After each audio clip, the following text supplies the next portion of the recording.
All right, Krystal, what's on your radar? Well, in economics and game theory, there is a well-known concept known as the ultimatum game. So in this game, a reward, let's say $100, is to be divided between two people. One person does the dividing and the other has a simple choice. They can reject or they can accept that award. If they reject the reward, then nobody gets anything. So if the other party wants 95% of the reward and you get, say, 5%, you might say, well, 5% is better than nothing. But actually, most people don't agree. Most people will reject the reward, resulting in nothing for both parties if the split is less than 70 to 30. Now, this concept is deeply ingrained in human nature. Humans will tolerate some base level of unfairness and inequality. But at some point, they would actually rather get nothing than watch someone else get almost everything. Now, our entire unequal society has basically become like a massive version of the ultimatum game, where 1% of the population gets nearly 100% of the benefits. We're getting to see how human nature responds in the GameStop movement.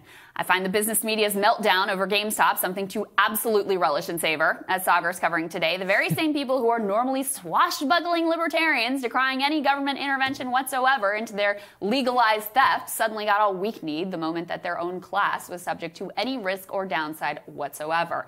Please regulate us. We can't have these horrible market manipulations, cried the people who make their living from constantly manipulating the market. I really enjoyed one segment on CNBC in particular where Chamath Palihapitiya explains to the interchangeable CNBC suit what is really going on in the patient but insistent language you would use with perhaps a child. This moment in particular I thought was rather revealing. But somebody from retail is going to eventually be the, to use your words, bag holder in this situation, are they not? And do you think it's responsible for you and some other big names who tweeted about it yesterday and to get involved yourself, knowing that you guys are considered the Pied Pipers, that people are going to follow you into these trades and someone is ultimately going to get hurt after you and others are long gone, Chamath? Dude, where was that message in 2008, Scott? Really? I mean, that's a joke. For example, let's look at Tesla. Who was right on Tesla? I'll tell you who was right. Every single retail investor. I was right. Elon Musk was right. Let me tell you who was wrong. Every single hedge fund. Name after name when it comes to innovation, when it comes to growth, when it comes to people trying to do fundamentally useful things in the world. If it doesn't fit into the mold that Wall Street wants, they try to organize against it. And there has been pushback after pushback after pushback in individual names.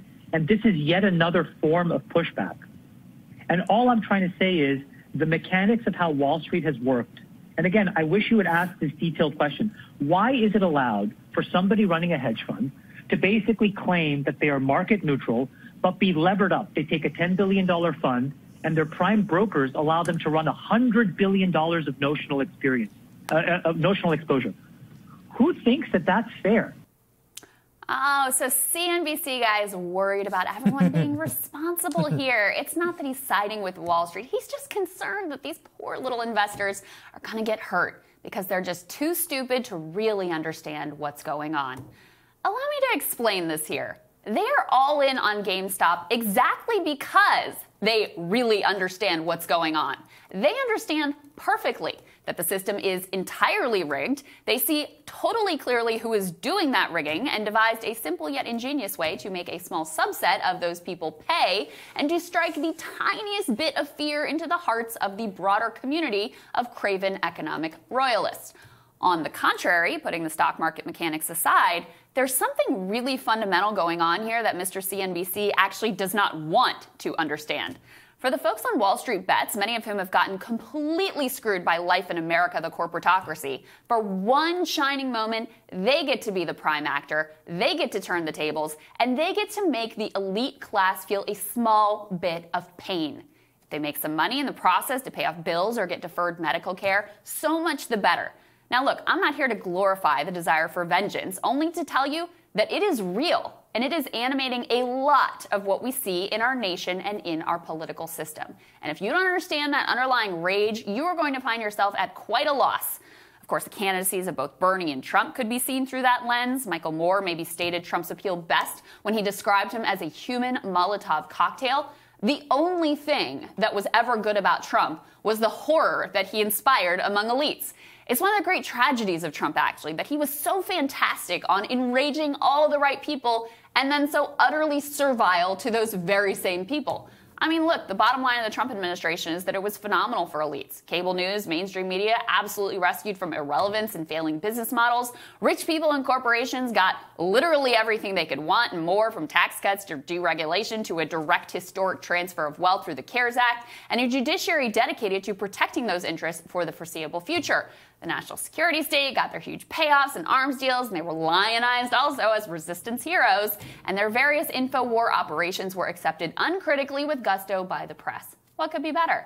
The mass protests over the summer should also be seen through the lens of a desire to make the ruling class pay, along with the police enforcers of that ruling class hierarchy. Now, I do not want to downplay the real damage and pain that was caused to local small business owners who lost their livelihoods through the riots. But a fair amount of destruction was intentionally focused on high-end districts and stores. It was Rodeo Drive and Fifth Avenue and the Miracle Mile. This was a different dynamic from what we saw, for example, in the riots of the late 60s or the LA riots of the 90s. Even that very first Target, remember that was attacked in Minneapolis, was apparently hated locally for aggressive surveillance tactics. As uncomfortable as this is to admit, Stop the Steal and the whole insurrection fantasy also comes from a similar emotional place. Now look, the movement for Black Lives had a just cause, and Stop the Steal was a dangerous coup LARP that ultimately only served elites like Trump and the war profiteers who were quick to use the Capitol riots to ramp up domestic militarization. People lost their lives as idiot racist militants and agitators ran around with zip ties looking for lawmakers who they could take hostage. But in their own way, these fools, lied to by the people they trusted, imagined that they too were taking on an elite power structure. Remember, it's not just the violent insurrectionists who believe the Stop the Steal nonsense. Polling indicates a majority of Republican voters believe it as well to this day. That's millions of people so disillusioned with elites, so distrustful of the system, that they could find a delusional conspiracy theory about a rigged election entirely plausible. Again, not an endorsement of those actions or a glorification of them. But I think we better tie the threads together here on this phenomenon. There is a deep desire in a sizable chunk of the American public to dethrone the elites who collaborated to make life miserable for them. The beautiful thing about Wall Street Bets is that it's nonviolent, doesn't have as collateral damage other ordinary people, and it beautifully exposes how the whole rotten system is utterly and completely fake. And if it's fake, it can be just as easily made to benefit society at large as it is currently made to benefit the hedge funders and other economic royalists. At its core, what is going on with GameStop is about the fact that ordinary folks were willing to risk their money with very real stakes. They get it. And they did it just to have the chance to make some greedy elites suffer.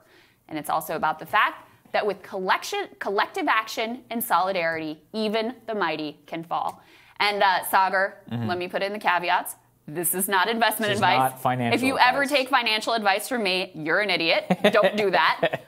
Number two, I have a small position now in AMC. Nothing significant, but I do want to have full disclosure here.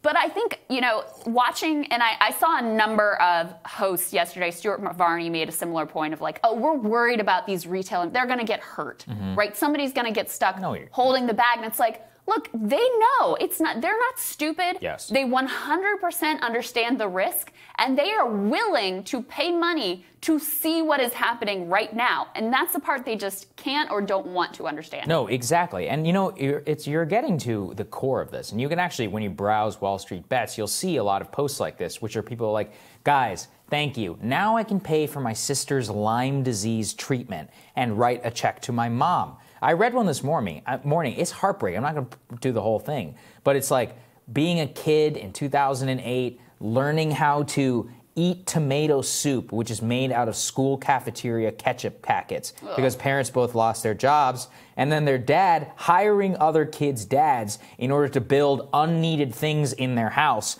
just to make sure that they could feel prideful and so they didn't just give them money. Wow. And he's like, that's what this is about to me. He says, to Melvin Capital, you stand for everything I hated during that time. You're a firm who makes money off of exploiting a company and manipulating markets and media to your advantage. And like we said with CNBC, what do you care? You don't care about average people. Do you care about GameStop employees? Do you care about hedge fund managers and others who have destroyed thousands of people's pensions over the years? Where were you when you were talking about average workers getting their, life savings gamified on Wall Street, wiped out in 2008, all of their home equity destroyed, people working at 80 years old as Walmart greeters? These are real things. They don't care, and they never cared. Right. So that's why I'm saying, screw you. I wish I could be more explicit, but I'll, try to keep this family friendly. Screw you. We don't want to hear your fake concern. This is all just about preserving their power structure and their elite. And yeah, this is the most energy that I've seen online in a long, long time. And I think that there is a reason for that. It's because people want to see the people at the top pay. No matter what. I'm not saying that's necessarily a good thing. Sometimes it's bad. Sometimes it can be really bad. And like I said yesterday, I think a lot of people will probably lose a lot of money off this gambit. Not just Melvin Capital. Some people are going to be too enthusiastic and all that. I don't condone any of that. I hope that you don't do it. But I think that it, again, goes to that not irrational, but that just built up desire to say, no, we've had enough. And really, you have that built up in a society for so long. It really does come back to that mentality of the ultimatum game, which you can understand where that comes from, where people, when they get pushed too far, say, that's it, that's enough. Well, you can't push us any further. We're not accepting your 1% of the spoils with the threat of, oh, well, that's better than the nothing that we could give you. They're done. And so this is just one little expression of exactly that. They found one little way where they could beat these people at their own game and make them pay just a little bit. And that is where all the energy around this comes from. Exactly. All right, Sagar, looking forward to your radar. That's next.